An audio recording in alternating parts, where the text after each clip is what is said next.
1. In a dusty, antique-littered back room of the loft on St. Mark's Place, room with walls the color of ripe cranberries, Hannah stands naked in front of the towering mahogany-framed mirror and stares at herself. No, not herself any longer, but the new thing that the man and woman have made of her. 3 long hours busy with their airbrushes and latex prosthetics, grease paints and powders and spirit gum. Their 4 hands moving as one, roaming excitedly and certainly across her body, hands sure of their purpose. She doesn't remember their names, if in fact they ever told their names to her. Maybe they did, and the 2 glasses of brandy have set the names somewhere just beyond recall. Him tall and thin, her thin but not so very tall, and now they've both gone, leaving Hannah alone. Perhaps their part in this finished. Perhaps the man and woman are being paid, and she'll never see either of them again. And she feels a sudden, unexpected pang at the thought, never one for casual intimacies, and they have been both casual and intimate with her body. The door opens, and the music from the party grows suddenly louder. Nothing she would ever recognize, probably nothing that has a name even. Wild impromptu of drumming hands and flutes, violins and cellos, and incongruent music that is both primitive and drawing-room practiced. The old woman with the mask of peacock feathers and gown of iridescent satin stands in the doorway, watching Hannah. After a moment she smiles and nods her head slowly, appreciatively. "Very pretty," she says. "How does it feel?" "A little strange," Hannah replies and looks at the mirror again. "I've never done anything like this before." "Haven't you?" the old woman asks her. And Hannah remembers her name then, Jackie. Jackie something that sounds like Shady or Sadie, but isn't either. A sculptor from England, someone said. When she was very young, she knew Picasso, and someone said that, too. "No," Hannah replies, "I haven't. Are they ready for me now?" 15 more minutes, give or take. I'll be back to bring you in. Relax. Would you like another brandy?" Would I? Hannah thinks, and glances down at the crystal snifter sitting atop an old secretary next to the mirror. It's almost empty now, maybe one last warm amber sip standing between it and empty. She wants another drink, something to burn away the last lingering dregs of her inhibition and self-doubt, but no, she tells the woman, "I'm fine." "Then chill, and I'll see you in 15, Jackie, whomever says. Smiles again, her disarming, inviting smile of perfect white teeth, and she closes the door, leaving Hannah alone with the green thing watching her from the mirror. The old Tiffany lamps scattered around the room shed candy puddles of stained glass light, light as warm as the brandy, warm as the dark chocolate tones of the intricately carved frame holding the tall mirror. She takes one tentative step nearer the glass, and the green thing takes an equally tentative step nearer her. "I'm in there somewhere," she thinks. "Aren't I?" Her skin painted too many competing, complementary shades of green to possibly count, one shade bleeding into the next, an infinity of greens that seemed to roil and flow around her bare legs, her flat, hard stomach, her breasts. No patch of skin left uncovered, her flesh become a rainforest canopy, waves on the deepest sea, the shells of beetles and leaves from 1,000 gardens, moss and emeralds, jade statues, and the brilliant scales of poisonous tropical serpents. Her nails polished a green so deep it might almost be black instead. The uncomfortable scleral contacts to turn her eyes into the blaze of twin chartreuse stars. And Hannah leans a little closer to the mirror, blinking at those eyes, with those eyes, the windows to a soul she doesn't have. A soul of everything vegetable and living, everything growing, soul of sage and pond scum, malachite and verdigris.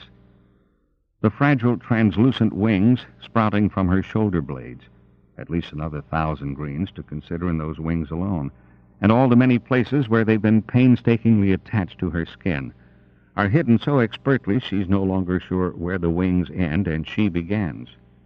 The one and the other. "I definitely should have asked for another brandy," Hannah says out loud, spilling the words nervously from her ochre, olive, turquoise lips.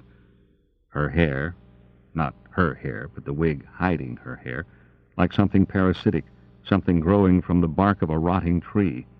Epiphyte curls across her painted shoulders, spilling down her back between and around the base of the wings. The long tips the man and woman added to her ears, so dark that they almost match her nails, and her nipples airbrushed the same lightless, bottomless green as well. She smiles, and even her teeth have been tinted a matte pea green.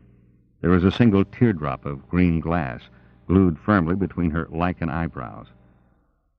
I could get lost in here, she thinks, and immediately wishes she'd thought something else instead.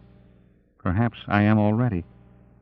And then Hannah forces herself to look away from the mirror, reaches for the brandy snifter and the last swallow of her drink. Too much of the night still ahead of her to get freaked out over a costume. Too much left to do and way too much money for her to risk getting cold feet now. She finishes the brandy, and the new warmth spreading through her belly is reassuring. Hannah sets the empty glass back down on the secretary and then looks at herself again. And this time it is herself, after all, the familiar lines of her face still visible just beneath the makeup. But it's a damn good illusion. Whoever the hell's paying for this is certainly getting his money's worth, she thinks. Beyond the back room, the music seems to be rising, swelling quickly towards crescendo, the strings racing the flutes, the drums hammering along underneath. The old woman named Jackie will be back for her soon. Hannah takes a deep breath, filling her lungs with air that smells and tastes like dust and old furniture, like the paint on her skin, more faintly of the summer rain falling on the roof of the building. She exhales slowly and stares longingly at the empty snifter. Better to keep a clear head, she reminds herself. Is that what I have here? And she laughs. But something about the room or her reflection in the tall mirror turns the sound into little more than a cheerless cough. And then Hannah stares at the beautiful, impossible green woman staring back at her and waits. 2. Anything forbidden becomes mysterious, Peter says, and picks up his remaining bishop, then sets it back down on the board without making a move. And mysterious things will always become attractive to us sooner or later, usually sooner. What is that? Some sort of unwritten social law? Hannah asks him, distracted by the Beethoven that he always insists on whenever they play chess. Die Geschöpfe des Prometheus at the moment, and she's pretty sure he only does it to break her concentration. No, dear, just a statement of the fucking obvious. Peter picks up the black bishop again, and this time he almost uses it to take one of her rooks, then thinks better of it. More than 30 years her senior and the first friend she made after coming to Manhattan, his salt and pepper beard and mustache that's mostly salt, his eyes as gray as a winter sky. Oh, she says, wishing he'd just take the damn rook and be done with it. 2 moves from checkmate, barring an act of divine intervention, and that's another of his games, delaying the inevitable. She thinks he probably has a couple of trophies for it stashed away somewhere in his cluttered apartment. Chintzy faux golden loving cups for his skill and excellence in procrastination. Taboo breeds desire. Gluttony breeds disinterest. Jesus, I ought to write these things down, she says, and he smirks at her, dangling the bishop teasingly only an inch or so above the chessboard. Yes, you really should. My agent could probably sell them to someone or another. Peter Mulligan's Big Book of Tiresome Truths. I'm sure it would be more popular than my last novel. It certainly couldn't be less. Will you stop it and move already? Take the damned rook and get it over with. But it might be a mistake, he says, and leans back in his chair, mock suspicion on his face, one eyebrow cocked, and he points towards her queen. It could be a trap. You might be one of those predators that fakes out its quarry by playing dead. You have no idea what you're talking about. Yes, I do. You know what I mean. Those animals, the ones that only pretend to be dead. You might be one of those.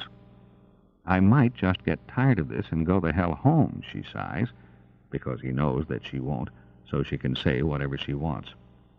Anyway, he says, it's work if you want it. It's just a party.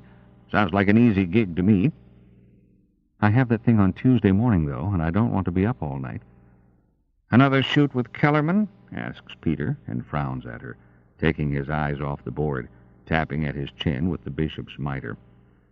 Is there something wrong with that? You hear things, that's all. Well, I hear things. I don't think you ever hear anything at all. I need the work, Pete. The last time I sold a piece, I think Lincoln was still president. I'll never make as much money painting as I do posing for other people's art." "Poor Hannah," Peter says. He sets the bishop back down beside his king and lights a cigarette. She almost asks him for one, but he thinks she quit 3 months ago, and it's nice having at least that one thing to lord over him. Sometimes it's even useful. "At least you have a fallback," he mutters and exhales. The smoke lingers above the board like fog on a battlefield. "Do you even know who these people are?" she asks, and looks impatiently at the clock above his kitchen sink. "Not firsthand, no. But then they're not exactly my sort. Entirely too, well..." And Peter pauses, searching for a word that never comes, so he continues without it. "But the Frenchman who owns the place on St. Mark's, Mr. Ordinaire. Excuse me, Monsieur Ordinaire. I heard he used to be some sort of anthropologist. I think he might have written a book once." "Maybe Kellerman would reschedule for the afternoon," Hannah says, talking half to herself. "You've actually never tasted it?" he asks, picking up the bishop again and waving it ominously towards her side of the board. "No," she replies, too busy now, wondering if the photographer will rearrange his Tuesday schedule on her behalf, to be annoyed at Peter's cat and mouse with her rook. "Dreadful stuff," he says, and makes a face like a kid tasting Brussels sprouts or Pepto-Bismol for the first time. "Might as well have a big glass of black jelly beans in cheap vodka, if you ask me. La fée verte, my fat ass." "Your ass isn't fat, you skinny old queen," Hannah scowls playfully, reaching quickly across the table and snatching the bishop from Peter's hand. He doesn't resist. This isn't the first time she's grown too tired of waiting for him to move to wait any longer. She takes her white rook off the board and sets the black bishop in its place. "That's suicide, dear," Peter says, shaking his head and frowning. "You know that, don't you?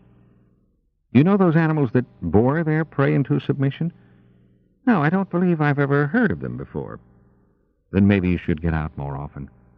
"Maybe I should," he replies, setting the captured rook down with all the other prisoners he's taken. "So, are you going to do the party? It's a quick grand, you ask me." "That's easy for you to say. You're not the one who'll be getting naked for a bunch of drunken strangers. A fact for which we should all be forevermore and eternally grateful." "You have his number?" she asks, giving in, because that's almost a whole month's rent in one night, and after her last show, beggars can't be choosers. "There's a smart girl," Peter says, and takes another drag off his cigarette. "The number's on my desk somewhere.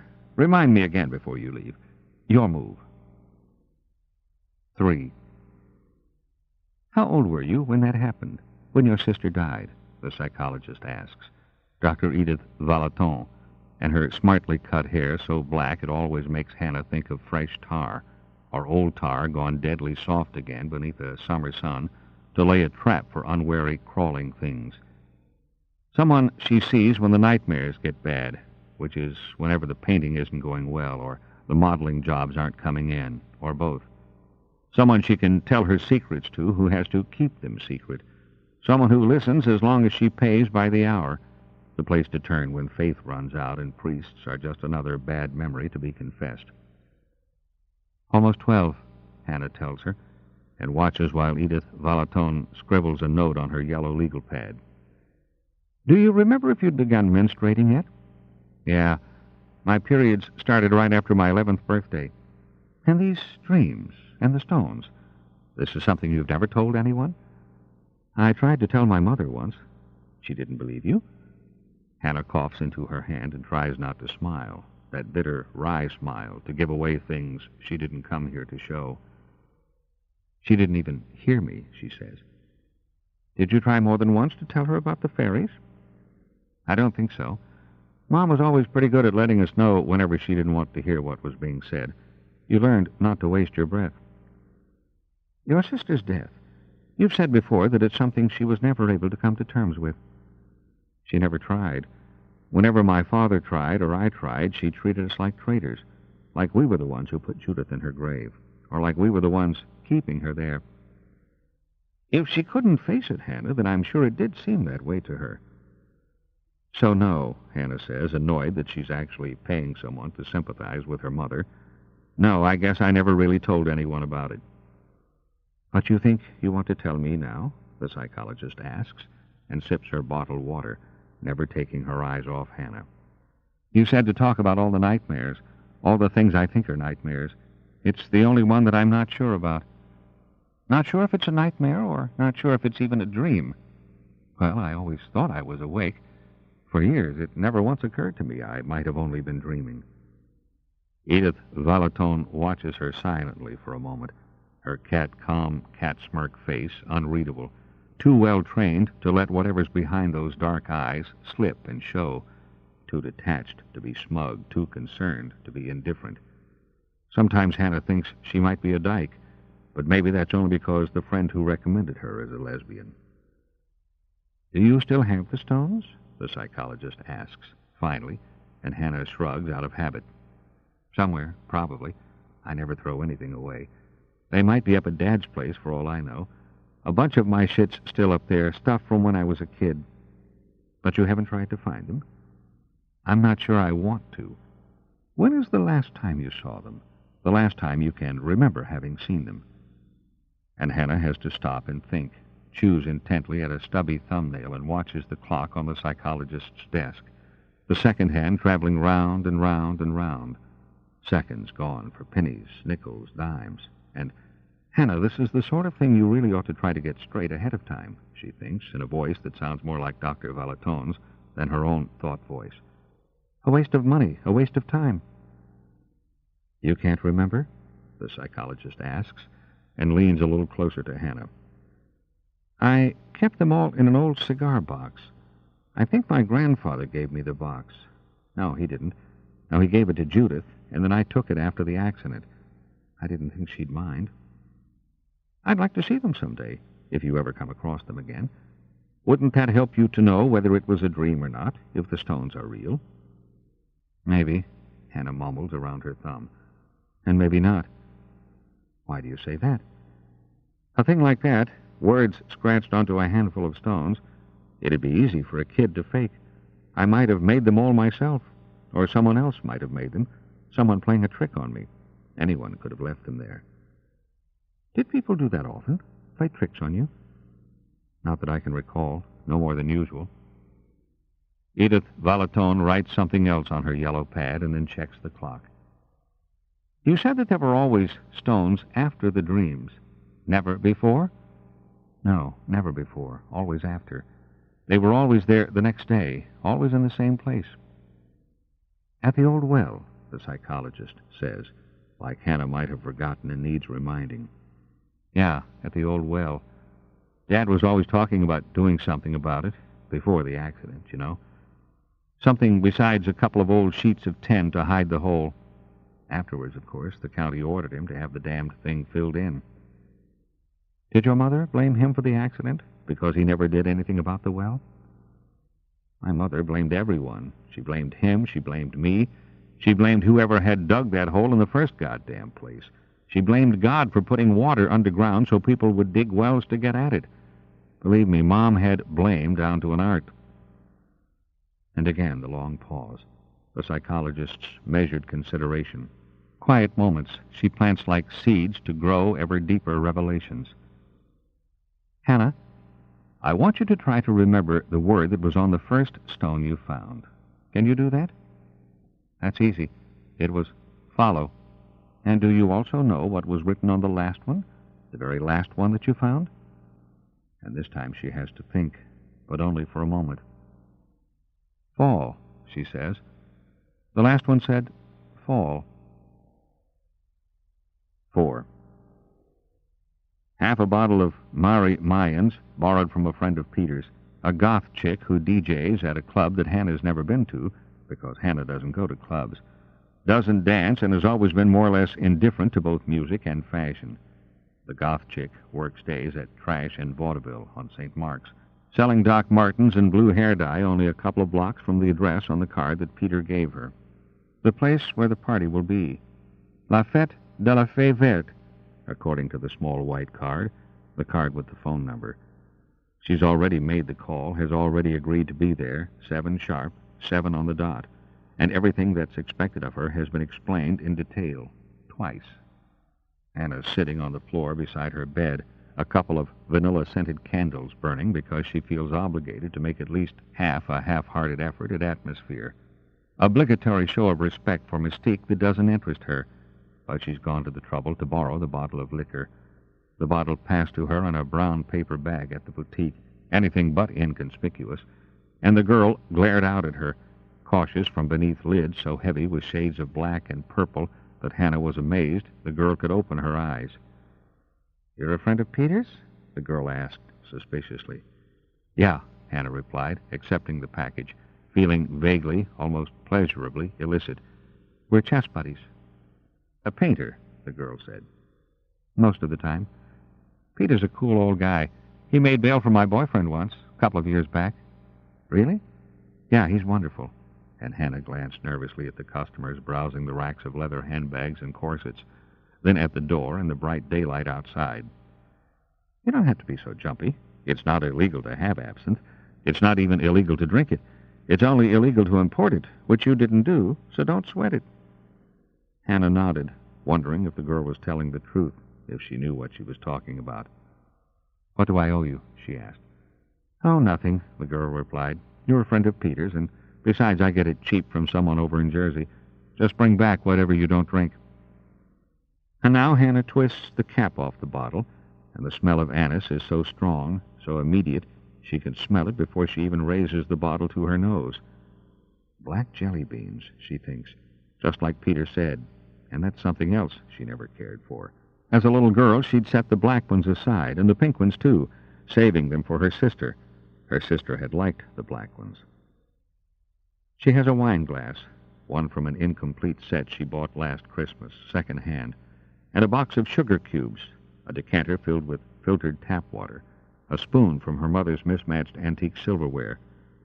She pours the absinthe, letting it drip slowly from the bottle until the fluorescent yellow-green liquid has filled the bottom of the glass. Then Hannah balances the spoon over the mouth of the goblet and places one of the sugar cubes in the tarnished bowl of the spoon.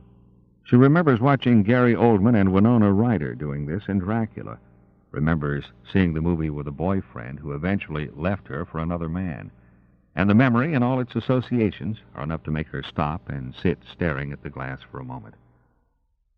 "This is so fucking silly," she says, but part of her, the part that feels guilty for taking jobs that pay the bills but have nothing to do with painting, the part that's always busy rationalizing and justifying the way she spends her time, assures her it's a sort of research, a new experience, horizon broadening, something to expand her mind's eye, and for all she knows, it might lead her art somewhere it needs to go.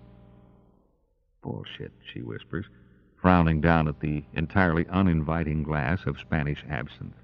She's been reading Absinthe, History in a Bottle, and Artists and Absinthe, accounts of Van Gogh and Rimbaud, Oscar Wilde and Paul Marie Verlaine, and their various relationships with this foul-smelling liquor.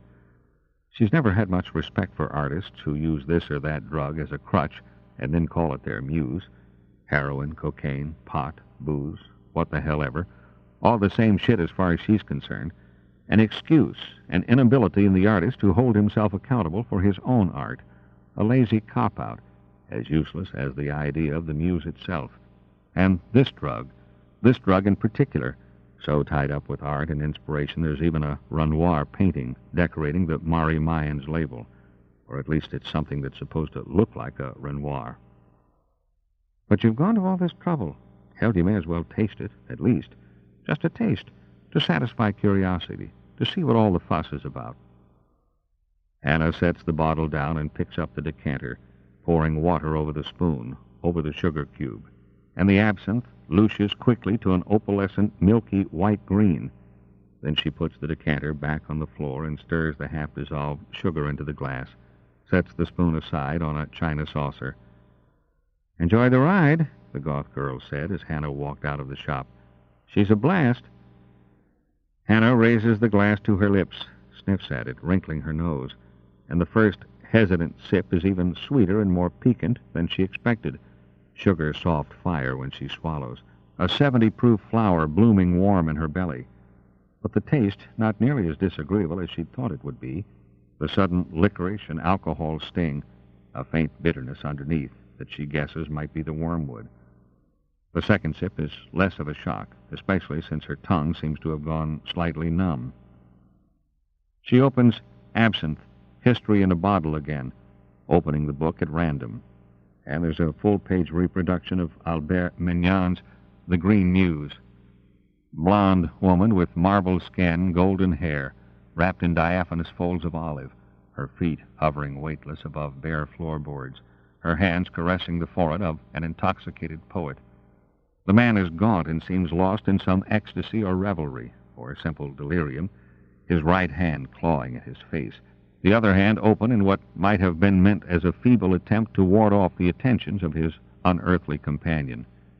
Or, Hannah thinks, perhaps he's reaching for something. There's a shattered green bottle on the floor at his feet, a full glass of absinthe on his writing desk. She takes another sip and turns the page. A photograph, Verlaine, drinking absinthe in the Café Procope. Another, bolder swallow, and the taste is becoming familiar now. Almost pleasant. Another page. Jean Barrot's Le Boulevard, La Nuit. When the glass is empty, and the buzz in her head and eyes so gentle, buzz like a stinging insect wrapped in spider silk and honey, Hannah takes another sugar cube from the box and pours another glass. 5. Fairies. Fairy Crosses, Harper's Weekly, 50-715. That near the point where the Blue Ridge and the Allegheny Mountains unite, north of Patrick County, Virginia. Many little stone crosses have been found. A race of tiny beings. They crucified cockroaches. Exquisite beings. Out the cruelty of the exquisite. In their diminutive way, they were human beings. They crucified. The fairy crosses, we are told in Harper's Weekly, range in weight from 1/4 of an ounce to an ounce. But it is said in the Scientific American, 79-395, that some of them are no larger than the head of a pin. They have been found in 2 other states, but all in Virginia are strictly localized on and along Bull Mountain. I suppose they fell there. Charles Fort, The Book of the Damned, 1919. 6. In the dream, which is never the same thing twice, not precisely, Hannah is 12 years old and standing at her bedroom window watching the backyard. It's almost dark, the last rays of twilight, and there are chartreuse fireflies dappling the shadows, already a few stars twinkling in the high indigo sky, the call of a whippoorwill from the woods nearby.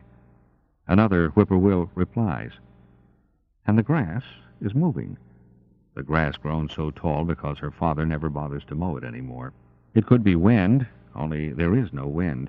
The leaves in the trees are all perfectly, silently still, and no limb swaying, no twig, no leaves rustling, in even the stingiest breeze.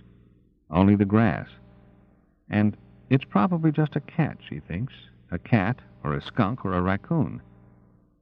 The bedroom has grown very dark, and she wants to turn on a lamp, afraid of the restless grass, even though she knows it's only some small animal, awake for the night and hunting, taking a shortcut across their backyard. She looks over her shoulder, meaning to ask Judith to please turn on a lamp. But there's only the dark room, Judith's empty bunk, and she remembers it all again. It's always like the very first time she heard. The surprise and disbelief and pain, always that fresh. The numbness that follows that absolute. "Have you seen your sister?" her mother asks from the open bedroom door. There's so much night pooled there that she can't make out anything but her mother's softly glowing eyes, the soothing color of amber beads, 2 cat-slit pupils swollen wide against the gloom. "No, Mom," Hannah tells her, and there's a smell in the room then like burning leaves. "She shouldn't be out so late on a school night." "No, Mom, she shouldn't." And the 11-year-old Hannah is amazed at the 35-year-old's voice coming from her mouth. The 35-year-old Hannah remembers how clear, how unburdened by time and sorrow the 11-year-old Hannah's voice could be. "You should look for her," her mother says. "I always do. That comes later." "Hannah, have you seen your sister?" Outside, the grass has begun to swirl, rippling round and round upon itself, and there's the faintest green glow dancing a few inches above the ground. The fireflies, she thinks. though she knows it's not the fireflies, the way she knows it's not a cat or a skunk or a raccoon making the grass move. Your father should have seen to that damned well, her mother mutters, and the burning leaves smell grows a little stronger. He should have done something about that years ago. Yes, Mom, he should have. You should have made him. No, her mother replies angrily. This is not my fault. None of it's my fault. No, of course it's not. When we bought this place, I told him to see to that well. I told him it was dangerous. You were right, Hannah says, watching the grass, the softly pulsing cloud of green light hanging above it. The light is still only about as big as a basketball. Later, it'll get a lot bigger. She can hear the music now, pipes and drums and fiddles, like a song from one of her father's albums of folk music. Hannah, have you seen your sister? Hannah turns and stares defiantly back at her mother's glowing, accusing eyes. That makes 3, Mom. Now you have to leave. Sorry, but them's the rules. And her mother does leave, obedient phantom fading slowly away with a sigh, a flicker, a half-second when the darkness seems to bend back upon itself, and she takes the burning leaves smell with her. The light floating above the backyard grows brighter, reflecting dully off the window pane, off Hannah's skin and the room's white walls. The music rises to meet its challenge. Peter's standing beside her now, and she wants to hold his hand, but doesn't, because she's never quite sure if he's supposed to be in this dream. I am the green fairy, he says, sounding tired and older than he is, sounding sad. My robe is the color of despair. No, she says, you're only Peter Mulligan. You write books about places you've never been and people who will never be born. You shouldn't keep coming here, he whispers, the light from the backyard shining in his gray eyes, tinting them to moss and ivy. Nobody else does. Nobody else ever could. That doesn't mean... But he stops and stares speechlessly at the backyard. I should try to find Judith, Hannah says. She shouldn't be out so late on a school night.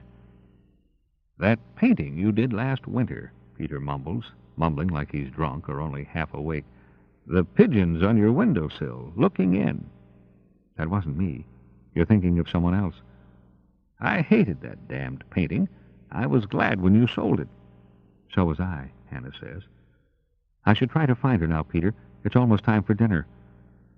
I am ruin and sorrow, he whispers. And now the green light is spinning very fast, throwing off gleaming flecks of itself to take up the dance, to swirl about their mother star, little worlds newborn, universes, and she could hold them all in the palm of her right hand. What I need, Peter says, is blood, red and hot, the palpitating flesh of my victims. Jesus, Peter, that's purple, even for you. And Hannah reaches out and lets her fingers brush the glass. It's warm, like the spring evening, like her mother's glowing eyes. I didn't write it, he says. And I never painted pigeons. She presses her fingers against the glass and isn't surprised when it shatters, explodes, and the sparkling diamond blast is blown inward, tearing her apart, shredding the dream until it's only unconscious, fitful sleep. 7. I wasn't in the mood for this, Hannah says, and sets the paper saucer with 3 greasy, uneaten cubes of orange cheese and a couple of Ritz crackers down on one corner of a convenient table. The table is crowded with flyers about other shows, other openings at other galleries. She glances at Peter, and then at the long white room and the canvases on the walls. I thought it would do you good to get out. You never go anywhere anymore. I come to see you. My point exactly, dear. Hannah sips at her plastic cup of warm Merlot, wishing she had a cold beer instead. And you said that you liked Perrault's work. Yeah, she says. I'm just not sure I'm up for it tonight. I've been feeling pretty morbid lately, all on my own. That's generally what happens to people who swear off sex. Peter, I didn't swear off anything. And she follows him on their first slow circuit around the room, small talk with people that she hardly knows or doesn't want to know at all. People who know Peter better than they know her. People whose opinions matter and people whom she wishes she'd never met. She smiles and nods her head, sips her wine, and tries not to look too long at any of the huge dark canvases, spaced out like oil and acrylic windows on a train. He's trying to bring us down to the very core of those old stories, a woman named Rose tells Peter. She owns a gallery somewhere uptown, the sort of place where Hannah's paintings will never hang. Little Red Riding Hood, Snow White, Hansel and Gretel, all those old fairy tales, Rose says. It's a very post-Freudian approach. Indeed, Peter says. As if he agrees, Hannah thinks. As if he even cares, when she knows damn well he doesn't. How's the new novel coming along? Rose asks him. Like a mouthful of salted thumbtacks, he replies, and she laughs. Hannah turns and looks at the nearest painting, because it's easier than listening to the woman and Peter pretend to enjoy one another's company. A somber storm of blacks and reds and grays, dappled chaos struggling to resolve itself into images stalled at the very edge of perception. She thinks she remembers having seen a photo of this canvas in Art Forum. A small beige card on the wall to the right of the painting identifies it as Night in the Forest. There isn't a price because none of Perrault's paintings are ever for sale. She's heard rumors that he's turned down millions, tens of millions, but suspects that's all exaggeration and PR. Urban legends for modern artists, and from the other things that she's heard, he doesn't need the money anyway. Rose says something about the exploration of possibility and fairy tales and children using them to avoid any real danger, something that Hannah's pretty sure she's lifted directly from Bruno Bedelheim. Me, I was always rooting for the wolf, Peter says, or the wicked witch, or the three bears, or whatever. I never much saw the point in rooting for silly girls too thick not to go wandering about alone in the woods. Hannah laughs softly, laughing to herself, and takes a step back from the painting, squinting at it. A moonless sky pressing cruelly down upon a tangled, writhing forest, a path and something waiting in the shadows, stooped shoulders, ribsy, a calculated smudge of scarlet that could be its eyes. There's no one on the path, but the implication is clear. There will be soon enough, and the thing crouched beneath the trees is patient. Have you seen the stones yet? Rose asks. And no, Peter replies. No, we haven't. They're a new direction for him, she says. This is only the second time they've been exhibited. If I could paint like that, Hannah thinks, I could tell Dr. Valeton to kiss my ass. If I could paint like that, it would be an exorcism. And then Rose leads them both to a poorly lit corner of the gallery, to a series of rusted wire cages, and inside each one is a single stone, large pebbles or small cobbles, stream-worn slate and granite, and each stone has been crudely engraved with a single word. The first one reads, Follow.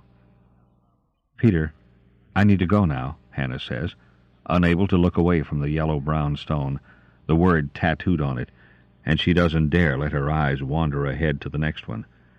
Are you sick? I need to go, that's all. I need to go now. If you're not feeling well, the woman named Rose says, trying too hard to be helpful, there's a restroom in the back. No, I'm fine, really. I just need some air. And Peter puts an arm protectively around her, reciting his hurried, polite goodbyes to Rose. But Hannah still can't look away from the stone, sitting there behind the wire like a small and vicious animal at the zoo. Good luck with the book, Rose says, and smiles. And Hannah's beginning to think she is going to be sick, that she will have to make a dash for the toilet after all. A taste like foil in her mouth, and her heart like a mallet on dead and frozen beef. Adrenaline, the first eager tug of vertigo. It was good to meet you, Hannah, the woman says, and Hannah manages to smile, manages to nod her head, and then Peter leads her quickly back through the crowded gallery, out onto the sidewalk and the warm night spread out along Mercer Street.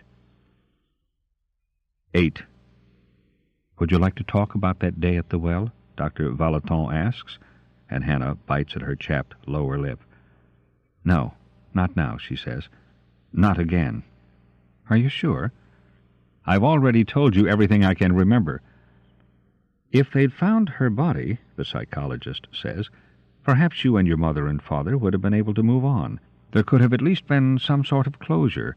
There wouldn't have been that lingering hope that maybe someone would find her, that maybe she was alive. Hannah sighs loudly, looking at the clock for release, but there's still almost half an hour to go. Judith fell down the well and drowned, she says. But they never found the body. No, but they found enough to be sure. She fell down the well. She drowned. It was very deep. You said you heard her calling you. I'm not sure, Hannah says, interrupting the psychologist before she can say the things she was going to say next, before she can use Hannah's own words against her. I've never been absolutely sure. I told you that.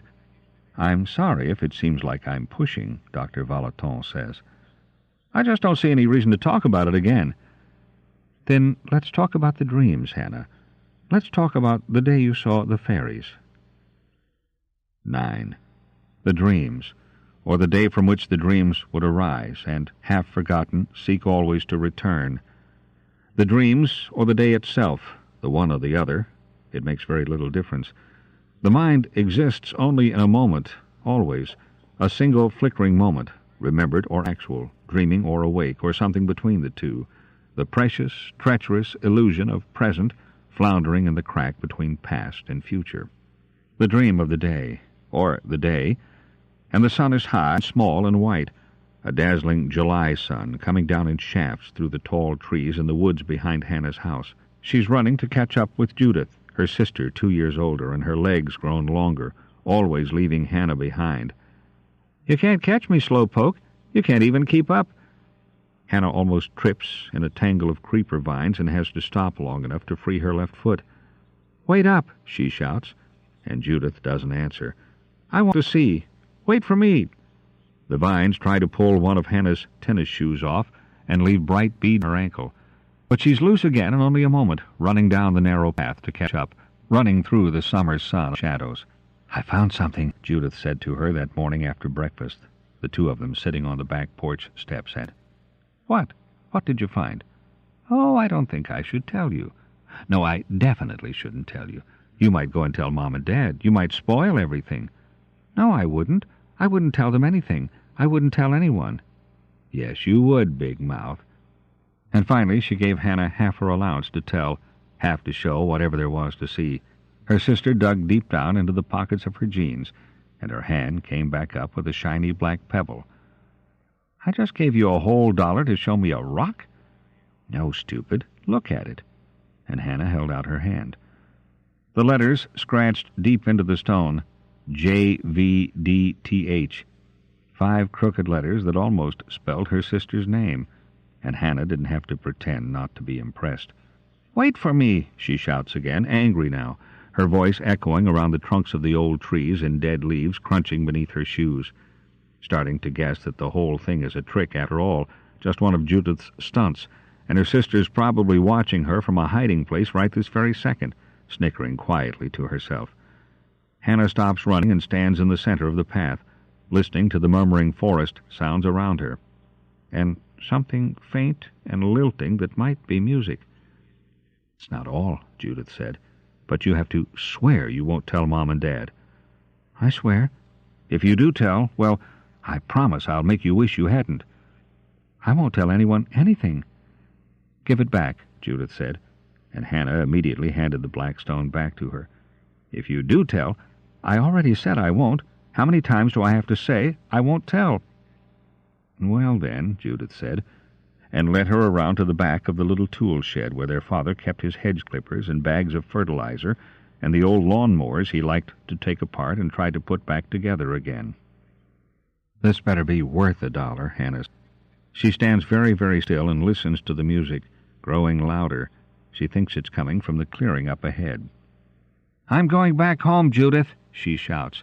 Not a bluff, because suddenly she doesn't care whether or not the thing in the jar was real, and the sun doesn't seem as warm as it did only a moment ago. And the music keeps getting louder and louder.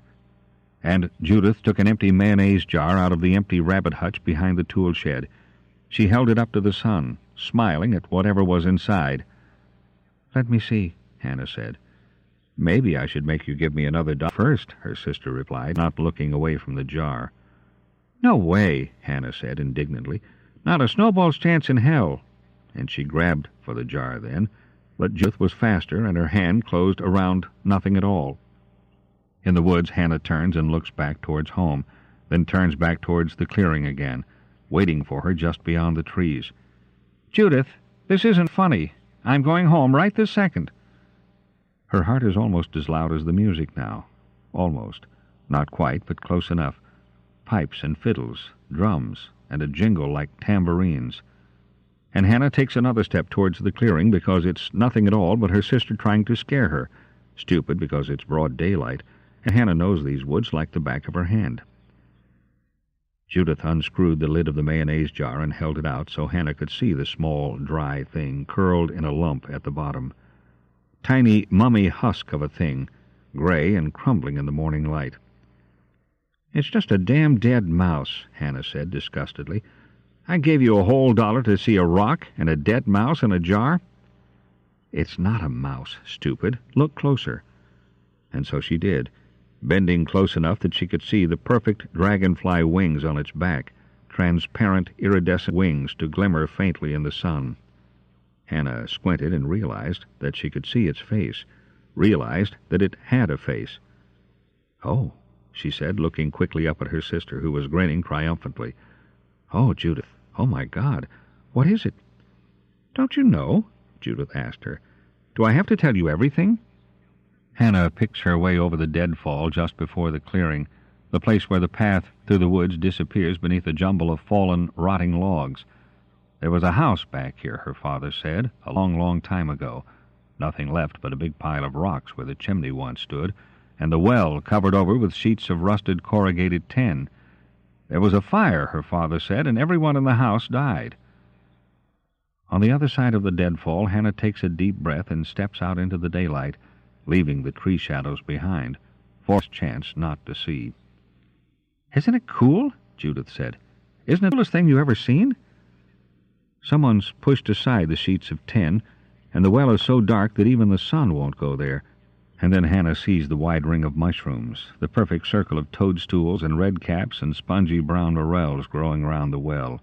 The heat shimmers off the tin, dancing mirage shimmer like the air here is turning to water, and the music is very loud now. "I found it," Judith whispered, screwing the top back onto the jar as tightly as she could. "I found it, and I'm going to keep it, and you'll keep your mouth shut about it, or I'll never, ever show you anything else again." Hannah looks up from the mushrooms, from the open well, and there are 1,000 eyes watching her from the edges of the clearing, eyes like indigo berries, bees and drops of honey, gold and silver coins, eyes like fire and ice, eyes like seething dabs of midnight, eyes filled with hunger beyond imagining, neither good nor evil, neither real nor impossible. Something the size of a bear, squatting in the shade of a poplar tree, raises its shaggy charcoal head and smiles. "That's another pretty one," it growls, and Hannah turns and runs. 10. "But you know, in your soul, what you must have really seen that day," Dr. Valeton says, and taps the eraser end of her pencil lightly against her front teeth. There's something almost obscenely earnest in her expression, Hannah thinks, in the steady tap, tap, tap of the pencil against her perfectly spaced, perfectly white incisors. "You saw your sister fall into, or you realized that she just had. You may have heard her calling out for help." "Maybe I pushed her in," Hannah whispers. "That what you think happened?" "No," Hannah says, and rubs at her temples, trying to massage away the first dim throb of an approaching headache. "But most of the time I'd rather believe that's what happened." "Because you think it would be easier than what you remember. Isn't it? Isn't easier to believe she pissed me off that day and so I shoved her in, that I made up these crazy stories so I'd never have to feel guilty for what I'd done? Maybe that's what the nightmares are. My conscience trying to fucking force me to come clean." "And what are the stones, then? Maybe I put them all there myself. Maybe I scratched those words in myself and hid them there for me to find, because I knew that would make it easier for me to believe. If there was something that real, that tangible, something solid to remind me of the story, that the story is supposed to be the truth." A long moment of something that's almost silence, just the clock on the desk ticking, and the pencil tapping against the psychologist's teeth. Hannah rubs harder at her temples, the real pain almost within sight now, waiting for her just a little ways past this moment, or the next, vast and absolute, deep purple shot through with veins of red and black. Finally, Dr. Valeton lays her pencil down and takes a deep breath. "Is this a confession, Hannah?" she asks. and the obscene earnestness is dissolving into something that may be eager anticipation, or simple clinical curiosity, or only dread. "Did you kill your sister?" And Hannah shakes her head and shuts her eyes tight. "Judith fell into the well," she says calmly. "She moved the tin and got too close to the edge. The sheriff showed my parents where a little of the ground had collapsed under her weight. She fell into the well, and she drowned." "Who are you trying so hard to convince, me or yourself?" "Do you really think it matters?" Hannah replies, matching a question with a question, tit for tat. And, "Yes," Dr. Valeton says. "Yes, I do. You need to know the truth." "Which one?" Hannah asks, smiling against the pain swelling behind her eyes. And this time the psychologist doesn't bother answering, lets her sit silently with her eyes shut until the clock decides her hour's up. 11. Peter Mulligan picks up a black pawn and moves it ahead 2 squares. Hannah removes it from the board with a white knight. He isn't even trying today, and that always annoys her. Peter pretends to be surprised that he's lost another piece, then pretends to frown and think about his next move while he talks. "In Russian," he says, "Chernobyl is the word for wormwood. Did Kellerman give you a hard time?" "No," Hannah says. "No, he didn't. In fact, he said he'd actually rather do the shoot in the afternoon. So everything's Jake, I guess." "Small miracles," Pete sighs, picking up a rook, putting it back down again. "So, you're doing the anthropologist's party?" "Yeah," she replies. "I'm doing the anthropologist's party." "Monsieur Ordinaire, you think he was born with that name?" "I think I couldn't give a damn as long as his check doesn't bounce. $1,000 to play dress-up for a few hours. I'd be a fool not to do the damned party." Peter picks the rook up again and dangles it in the air above the board, teasing her. "Oh," he says, "I read the title the other day, but then I forgot it all over again. Anyway, it was something on shamanism and shapeshifters, werewolves and masks, that sort of thing. It sold a lot of copies in '68, then vanished from the face of the earth. Probably find out something about it online." Peter sets the rook down and starts to take his hand away. "Don't," she says. "That'll be checkmate." "You could at least let me lose on my own, dear," he scowls, pretending to be insulted. "Yeah, well, I'm not ready to go home yet," Hannah replies, and Peter Mulligan goes back to dithering over the chessboard, talking about Monsieur Ordinaire's forgotten book. In a little while she gets up to refill both their coffee cups, and there's a single black and gray pigeon perched on the kitchen windowsill, staring in at her with its beady, piss-yellow eyes. It almost reminds her of something she doesn't want to be reminded of, and so she raps on the glass with her knuckles and frightens it away. 12. The old woman named Jackie never comes for her. There's a young boy instead, 14 or 15, 16 at the most. His nails polished poppy red to match his rouged lips, and he's dressed in peacock feathers and silk. He opens the door and stands there, very still, watching her, waiting wordlessly. Something like awe on his smooth face, and for the first time Hannah doesn't just feel nude, she feels naked. "Are they ready for me now?" she asks him, trying to sound no more than half as nervous as she is, and then turns her head to steal a last glance at the green fairy in the tall mahogany mirror. But the mirror is empty. There's no one there at all, neither her nor the green woman, nothing but the dusty back room full of antiques, the pretty hard candy lamps, the peeling cranberry wallpaper. "My lady?"